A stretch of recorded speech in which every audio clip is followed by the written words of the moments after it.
আসসালামু আলাইকুম সম্মানিত কলিজার ভাইয়েরা ও বোনেরা। টানা কয়েকদিন বৃষ্টি হওয়ার পরে আমার বাড়িঘরের অবস্থা গোলাটা হয়ে গেছে, আর আমার বাড়ির আশেপাশে জমে গেছে বহুত পানি, চারিদিকে পানি আর পানি। তো ভাগ্য ভালো, পানিগুলা খুব তাড়াতাড়ি নামতে পারে, যার কারণে বেশি একটা ক্ষতিগ্রস্ত হওয়ার সম্মুখীন না। তা বাকিটা জানে আল্লাহ পাক। প্রচুর পানি আছে, অনেকে ধান টান দাইছিল, ধান কাটছিল, ধান টান নিয়ে খুব কষ্টের মধ্যে আছে, খুব ইয়ার মধ্যে প্যারাশানির মধ্যে আছে। ধানের জ্বালাইয়া পড়ছে, ধানের গ্যাস আইয়া পড়ছে, তো খুব ধানগুলো খুব নষ্ট হইতেছে। এমন পরিস্থিতিতে আল্লাহ পাক যা করতেছে ভালো লাগে করতেছে। তো জানি না আল্লাহ পাকের কি কুদরতের খেলা। এত বৃষ্টি কোনো সময় হয় নাই, বিগত 5-10 বছরের ভিতরে এত বৃষ্টি কখনো হয় নাই। এই বছর আল্লাহ পাক প্রচুর পরিমাণ বৃষ্টি দিছে, প্রচুর পরিমাণ। কি বলবো, কিভাবে বোঝাবো।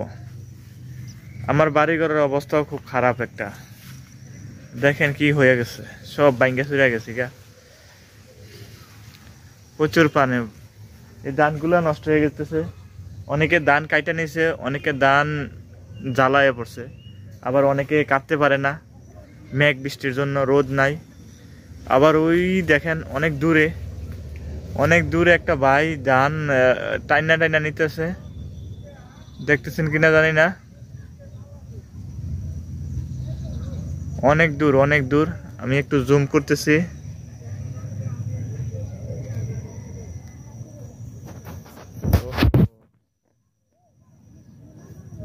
জুম হইতেছে না, নিয়ে অনেক কষ্ট করতেছে। দেখেন ধানগুলা কিভাবে নিয়ে যেতেছে, হ্যাঁচড়াই ধানগুলা নিয়ে যেতেছে। আমি আপনাদেরকে ফোন ক্রমায় দেখাতে চাইছিলাম, ফোন ক্রমায় দেখাতে পারি না, পরে ব্যাক ক্যামেরা করলাম। প্রচুর কষ্ট হইতেছে ধান নিয়া। অনেকে ধান কাইটা রাখছে, কাইটা লাইলে দাঁড় করে রাখছে। এই যে দেখেন, অনেক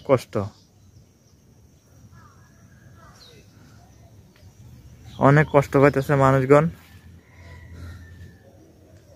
যে মানুষরা ফাতর কোনাচ্ছে, যেটা ফাড়ি পথ বলে,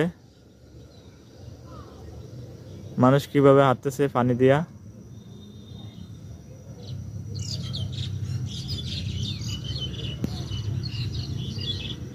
প্রচুর পানি ভাই। এরপরও আসমান মেঘলা করে রাখছে,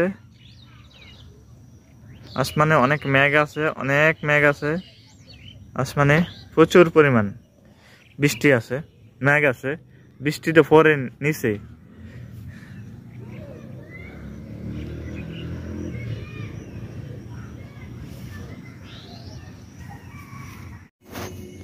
এই সে পরিস্থিতি। বর্তমান সময়ে আমাদের অবস্থাটা খুবই একটা খারাপ অবস্থায় যাইতেছে। এই বৃষ্টির কারণে মানুষ ঠিক মতন ফসল আদিও করতে পারে না, তরিতরকারির দাম বাড়তেছে, খুব একটা পেরেশানির মধ্যে পড়ে গেছে মানুষ। আপনারা সবাই জানেন দেশের অবস্থা এই মুহূর্তে গোলাটে অবস্থা। স্থিতিশীলে আসতে অনেক সময় লাগবে, তারপরও মানুষ চলতেছে, চলার জন্য চেষ্টা করতেছে, বাঁচার জন্য অনেক কিছু করতেছে।